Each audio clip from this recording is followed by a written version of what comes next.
김킬입니다. 쌤이 서술형을 채점하다 보니까 꼭 웃기게 쓰는 이제 그런 빌런들이 있어요. 그래서 오늘 이 영상에서 그런 빌런들의 유형을 5가지로 한번 모아봤습니다. 자, 첫 번째는 편지형 빌런인데요. 이 빌런 같은 경우는 서답형 답안지에 자신의 의식의 흐름대로 적습니다. 적는데 예를 들어서 진키리 쌤 죄송해요. 2학기 때는 꼭 도덕시험 잘 보도록 할게요. 이런 일이 있어서 배가 아파서 다른 과목 공부하느라 아쉽게 도덕을 공부 못했습니다. 이런 식으로 아주 줄글을 써요. 당연히 답으로는 인정이 안 되겠지만 선생님이 보면서 살짝 피식했던 이제 그런 경험이 있습니다. 자, 두 번째 도발형 빌런입니다. 쌤이 맨체스터 유나이티드라는 이제 그런 축구팀의 팬인데요. 어떤 한 친구가 답안지에다가 맹구라고 적어놨더라고요. 그 맹구라는 뜻이 이제 맨유 9위라는 뜻이거든요. 그래서 정말 심정상으로는 괘씸죄로 정말 마이너스 100점 더 주고 싶었는데 당연히 그럴 순 없고 살짝 선생님이 부들부들했던 이제 그런 기억이 있네요. 자, 세 번째 천지 창조형 빌런입니다. 이 빌런 같은 경우는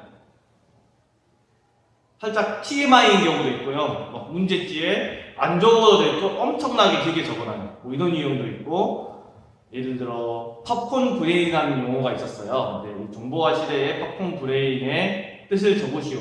이런 문제가 있었는데 이 뜻이 현대인들이 너무 휴대폰이나 이런 정보화 기기를 계속 자극적인 것만 보면서 사용하다 보니까 실제로 무감각해져서 팝콘처럼 어떤 튀는 그런 자극적인 게 아니면은 이렇게 반응하지 않는 툭툭 튀는 거에만 반응한다. 이제 이런 뜻이거든요. 그런데 이렇게 쓰면 되는데 여기에 팝콘 브레인 말 그대로 뇌가 팝콘처럼 터졌다. 이렇게 적은 학생도 있었어요. 이거 보고 선생님이 이제 한참 웃었던 기억이 나고, 또 이 천지창조형 빌런 같은 경우엔 서답형 답안지에 이제 막 1번, 2번, 3번, 4번, 5번 이런 식으로 전개해 나가면 되는데 2번, 4번, 1번, 3번 이런 식으로 진행이 되거든요.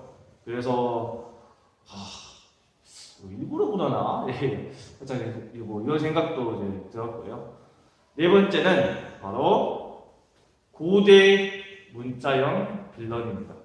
고대 문자형 빌런인데 이 친구는 여러분도 잘 알죠? 사실 쌤도 글씨를 잘 쓰진 않아요. 잘 쓰진 않는데 이 빌런 같은 경우는 거의 중세국어, 거의 고대국어 그 수준이 무슨 얄리얄리 얄라성, 얄라리 얄라 거의 이 수준으로 쌤이 이거를 알려면은 해독을 해야 돼요. 딱 보면서 이거는 문장으로 봤을 때 살짝 이런 뉘앙스인데 이런 식으로 선생님이 해독을 해야 돼요. 그래서 꼭 글씨는 최소한 알아먹게 적어주시기 바랍니다. 또 그리고 이제 이런 고대 문자의 빌런 같은 경우에 글씨가 나쁘진 않은데 너무 작게 적는 유형이 있어요. 그것도 선생님이 알아보기 힘들어요.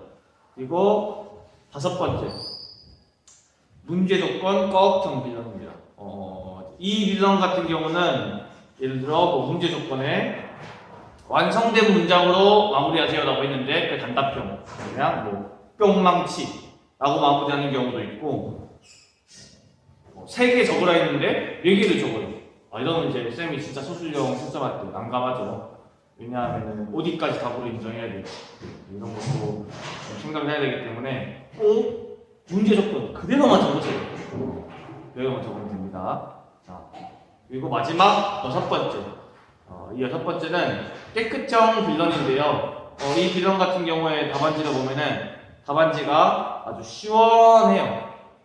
그래서 차라리 상대적으로 다른 빌런보다는 채점할 때 편하죠. 그냥 이제 오해발 카드 같은 경우에 객관식 같은 경우는 이제 전부 다 스캔 뜨면은 나오잖아요. 답이 그대로 나와요. 선생님이 채점하는 게 아니라 기계가 채점을 합니다. 그런데 서답형 같은 경우는 선생님이 직접 해야 되는데 그대로 보고 네 넘어가면 돼요.